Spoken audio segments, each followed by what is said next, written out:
केजरीवाल जिस तरीके से तमाम मुद्दों पर, खास करके माइनॉरिटी के मुद्दों पर हमेशा चुप्पी साधे रहे, लोगों को समझ आया है कि मरकज पर ताला लगवाने वाले कौन थे। दिल्ली के अंदर सीएनआरसी पर कौन चुप रहा, बिल्किस बानो पर चुप्पी साधने वाले। अरविंद केजरीवाल मुसलमानों को लेकर जिस तरीके की नफरत उनके दिलो दिमाग में है और नफरत को परोसा जा रहा है, वो मुसलमान अब समझ चुका है। मौलाना साद को जलील करने वाला कौन था?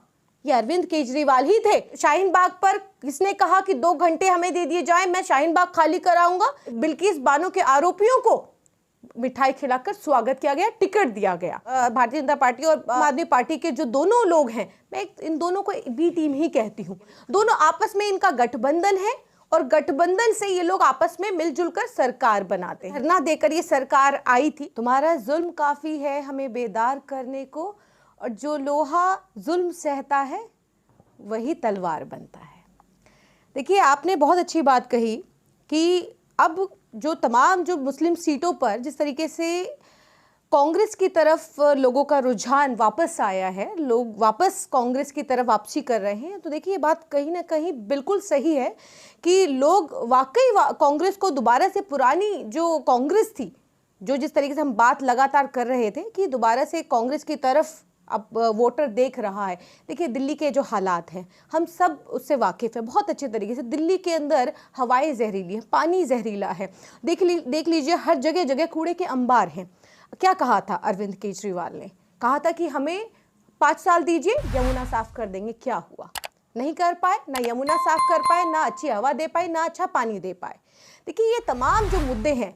उसके बाद अगर हम मुस्लिम सीटों की बात करें तो मुस्लिम सीटों पर एक जो मरकज़ का जो मुद्दा रहा है, तो वो मैं समझती हूँ कि वो बहुत ज़्यादा उसने काम किया मरकज़ के मुद्दे ने। और तमाम सीएनआरसी, बिल्किस बानो पर अरविंद केजरीवाल की चुप्पी, क्यों नहीं बोले अरविंद केजरीवाल? तमाम विधायक, तमाम उन क्यों नहीं बोले? क्या वो बेटी नहीं थी बिल्किस बानो के साथ जो हुआ? उसके बाद प्रधानमंत्री जी लाल किले की प्राचीर से क्या कहते हैं, महिला सम्मान की बात करते हैं, लेकिन बिल्किस बानो पर चुप्पी साधकर और बिल्किस बानो के आरोपियों को मिठाई खिलाकर स्वागत किया गया, टिकट दिया गया। तो देखिए, ये तमाम जो मुद्दे हैं वो मुस्लिम सीटों पर बहुत कारगर साबित हुए और हम जिता करके लेकर आए तमाम जो मुस्लिम सीटें हैं। तमाम, मैं ये तो नहीं कहती कि तमाम दिल्ली के तमाम सीटों पर हम लोगों ने कुछ ऐसा कर दिखाया, लेकिन हाँ, ये ज़रूर है कि जहाँ तक हम कर पाए, जहाँ तक हम ये बातें लोगों तक पहुँचा पाए, लोगों ने भी इस बातों को बहुत ही गंभीरता से लेकर तमाम जो फ्री की रेवड़ियाँ हैं उनको एक तरफा दरकिनार किया और कांग्रेस को जिताया। शाहीन बाग देखिए, जाकिर नगर वार्ड देख लीजिए, और दिल्ली के तमाम कई ऐसे वार्ड हैं जिसमें हम 9 सीटें जीते हैं। कोई बात नहीं, आज 9 सीट जीते हैं, लेकिन आने वाले चुनाव में हम देखेंगे कि जिस तरीके से तमाम जो माइनॉरिटी की सीटें हैं वहां से सुपड़ा साफ हुआ है आम आदमी पार्टी का। आने वाले चुनाव में इसका बहुत बड़ा फायदा होगा। राहुल गांधी जी क्यों लेकर निकले? उसी नफरत को खत्म करने के लिए।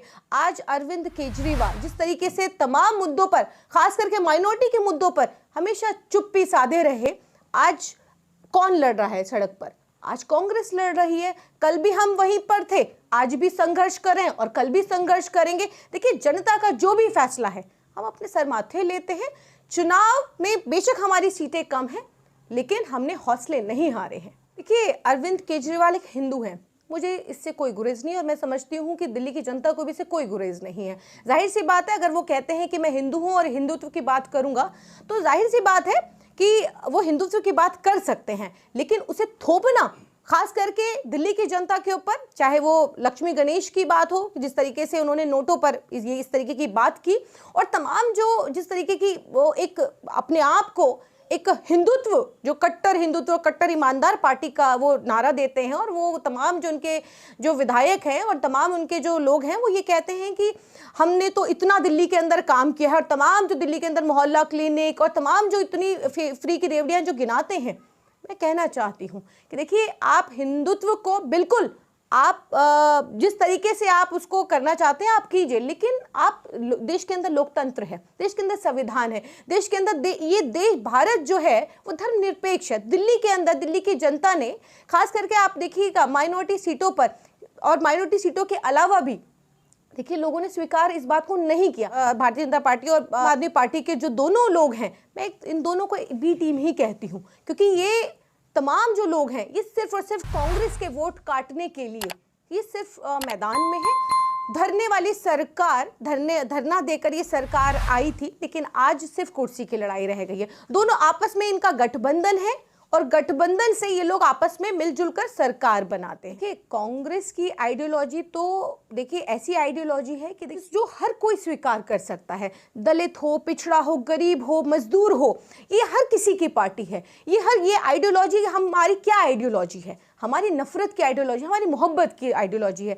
तमाम जो हम लगातार एक ही बात कर रहे थे कि अगर हमें राजनीति भी करनी है तो हम मोहब्बत की राजनीति करेंगे। हम नफरत वाली जो राजनीति है, जिस तरीके से भारतीय जनता पार्टी और अरविंद केजरीवाल जिस तरीके की राजनीति करते हैं, वो राजनीति कम से कम कांग्रेस पार्टी नहीं करती है। और इसका जीता जाता सबूत खुद राहुल गांधी, जो जिस तरीके की मोहब्बत वो बांटते हुए, मैं तमाम जो आप देख लीजिए, जिस तरीके भारत जोड़ो यात्रा को जिस तरीके से समर्थन मिल रहा है, हर वर्ग इस भारत जोड़ो यात्रा से दोनों पार्टियां सिर्फ देश के अंदर जिस तरीके से नफरत को परोस रही हैं, नफरत घोलने का काम कर रही हैं, उसको कांग्रेस पार्टी बिल्कुल स्वीकार नहीं करती है।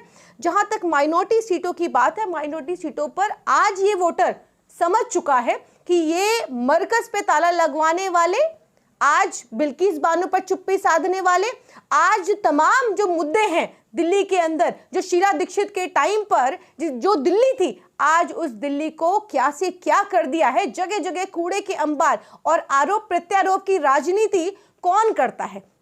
ये दोनों लोग, नूरा कुश्ती जो इन दोनों के बीच में चलती है और आरोप प्रत्यारोप की राजनीति ये करते हैं। ये दिल्ली की जनता, खास करके मुसलमान माइनॉरिटी सीटों पर ये बात समझ चुका है और इसी का नतीजा है कि खास करके मैं शाहीन बाग की बात करूं, जाकिर नगर की ओखला विधानसभा की बात करूं, तो यहाँ से इनका पूरी तरीके से सुपड़ा साफ हुआ है। लोगों को समझ आया है कि मरकज पर ताला लगवाने वाले कौन थे, दिल्ली के अंदर CNRC पर कौन चुप रहा, और शाहीन बाग पर किसने कहा कि 2 घंटे हमें दे दिए जाए, मैं शाहीन बाग खाली कराऊंगा, किसने कहा? तो आवाम बेदार है, आवाम जानती है कि जिस तरीके से अरविंद केजरीवाल मुसलमानों को लेकर जिस तरीके की नफरत उनके दिलो दिमाग में है और जिस तरीके की नफरत को परोसा जा रहा है, वो मुसलमान अब समझ चुका है। आज की जनरेशन की अगर मैं बात करूं तो देखिए, वो मुद्दे की बात करना चाहती है, वो रोजगार चाहती है, महंगाई से निजात चाहते हैं।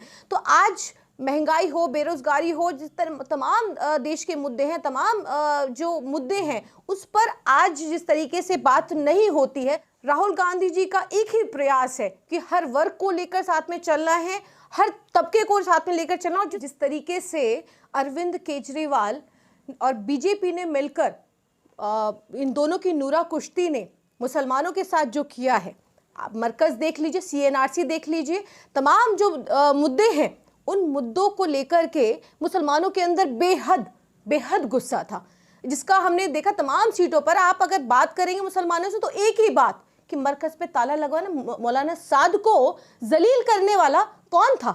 ये अरविंद केजरीवाल ही थे, जिन्होंने हमारे तमाम उलेमाओं को जलील किया। हर रोज जो आंकड़े जिस तरीके से कोरोना जिहाद के नाम पर बताए जाते थे, कौन बताता था? ये मौलाना साद, तमाम मरकज, तमाम मुद्दे, ये अरविंद केजरीवाल ने मुसलमानों को बदनाम करने का काम किया। तो मैं समझती हूँ कि देखिए, जिस तरीके से लोगों के अंदर गुस्सा था, वो कहीं ना कहीं मैं समझती हूँ कि कम रह गया। तमाम लोगों से मैंने बात किया, लोगों के अंदर आक्रोश था, मरकज को लेकर के जिस तरीके से आक्रोश था, मौलाना साद को लेकर के जिस तरीके से आक्रोश था, लोग आक्रोशित थे। तो ये 7 सीटें, ये 9 सीटें हम नहीं समझते कि ये बड़ी जीत है। आज भी अरविंद केजरीवाल से सिर्फ मरकज का मुद्दा, सिर्फ CNRC का मुद्दा या तमाम और मुद्दे, मैं हिंदू भाइयों के अंदर भी मैंने वो आक्रोश देखा है। जिस तरीके से लक्ष्मी गणेश के रुपए को लेकर के जिस तरीके से उन्होंने ये बात कही, अपने आप को हिंदुत्ववादी कहते हैं अरविंद केजरीवाल, उसको लेकर भी लोगों के अंदर आक्रोश। देखिए, जीत हार सब इस चुनाव के अंदर सब होता है और हम स्वीकारते हैं इस बात को कि आज ठीक है आम आदमी पार्टी की सरकार बनने जा रही है, लेकिन कांग्रेस की बड़ी वापसी आने वाले समय में आप देखेंगे, बड़ी वापसी होगी। और अरविंद केजरीवाल का जो ये संघी चेहरा है लोगों के सामने आने लगा है, वोटर समझने लगे हैं कि जिस तरीके से आम आदमी पार्टी और भाजपा दोनों एक ही है, दोनों बी टीम है और ये लोग आज का वोटर समझ चुका है।